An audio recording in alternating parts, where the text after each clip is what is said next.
疎通改造計画。いつでもどこでも対戦。ゲームボーイについに登場。ストリートファイター2。待ってたよ。カプコン。 Well, hey there, guys. Welcome back to the Game Boy Chronicles.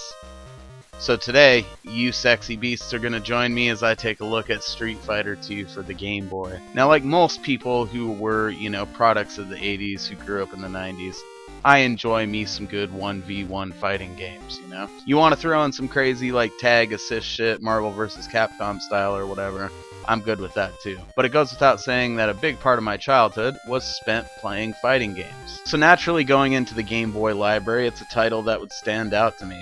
Pocket Fighters have always been something I've been interested in since like the Dragon Ball Z games on the Game Boy Advanced, or Game. I forget if there was multiple ones. I forget the name of the game, but it was really fucking cool. And it kind of showed me that, like, hey, you can do a really good fighting game in a handheld setting and have it be fucking awesome. And then obviously the generations since have proven that to be true. I'd be lying if I didn't give credit where credit's due, though, by saying that my most recent, reinvigoration of my Pocket Fighter interest has been because of my buddy Teleslund, who hooked me up with the Neo Geo Pocket, sometime last year. Since then, I've got quite a few fighters on that bitch, and it's a lot of fun, so it really, got me inspired to dig into the Game Boy catalog and find all the good fighters on the system. I think I've done a fairly decent job of that. So in addition to this Street Fighter video, there's going to be, videos for every other Pocket Fighter on the system eventually. Hopefully you guys enjoy it. Street Fighter 2 is a game that's kind of known for being half trash and 1/4 decent or some shit.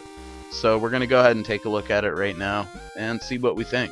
So let me just start off by saying that this game does have a pretty dope custom border for the Super Game Boy. I'm going to make a point to showcase that kind of stuff because it always does kind of stoke me out. It's nice when they put the extra thought into the presentation and making cool features for another accessory that they sell. And it only price charts for about $12 or $13, I think. If that's incorrect, I'll put the actual number on the screen, but it's relatively cheap, so just based on those two things, if you're a legit Street Fighter fan, it's probably something you want in your collection. Now, this game by no means is absolute trash. It is a bit trashy and, kind of shit in some respects. But at the same time, it is also a passable port of a popular fighting game. It gives you that little Street Fighter fix, and, if indeed you can link it together. Also forgot to check that before I did this, sorry guys. But I would assume you can. I think there is a 2-player mode. So if you take it in the context of being something that you're playing linked together with a friend on the school bus or some shit while you're bouncing around and kids are being wild and you're kind of playing it in little bursts, then it actually would probably work pretty well. That stuff aside, it is choppy and awkward and weird to get a hold of at first, but I will give it this. Once you get a hold of it,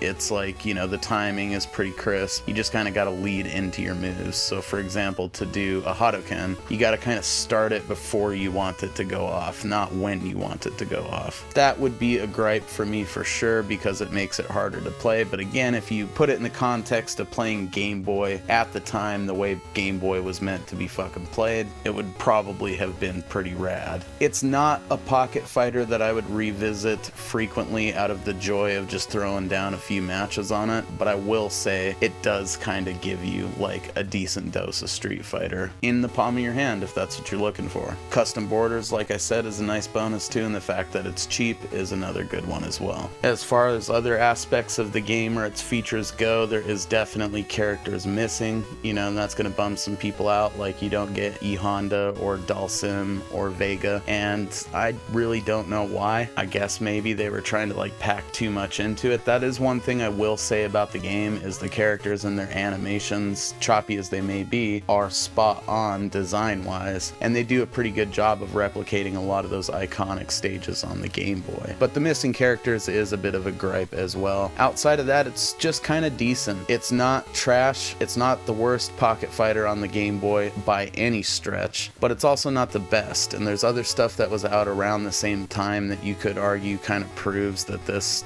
really was sort of half-assed. As far as I'm aware, it's the only Street Fighter 2 game that they did on the Game Boy, and it's a shame because if they could have better used the hardware, they could have produced something that was a little bit more along the lines of Battle Arena Toshinden, which you will see on this series in the future.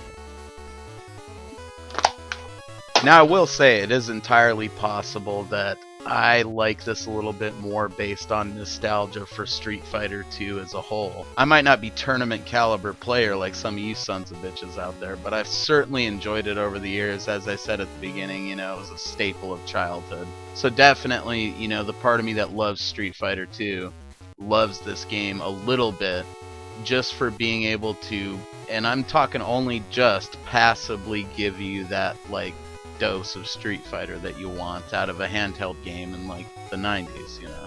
It does play like a tiger fucking handheld, and it is really hard to get the hang of it first. But again, given the context, I suppose it was passable. Now, the big question is it something that I'm going to be adding to my collection? And for sure it is. I actually just passed on it to get some better games, which you guys will eventually see. And anybody that saw it on social media would probably agree I made the better choice. But if I could find it eventually for like 10, 12 bucks, I'm going to swoop it up and put it in the collection. Just because I love Street Fighter 2, and just because they went the extra mile with the custom borders. Like I said though, this is definitely not the worst pocket fighter on the fucking Game Boy, if you can believe that. So stay tuned for that nonsense. Hopefully you guys enjoyed this. We'll see you back here real soon with more Game Boy Chronicles.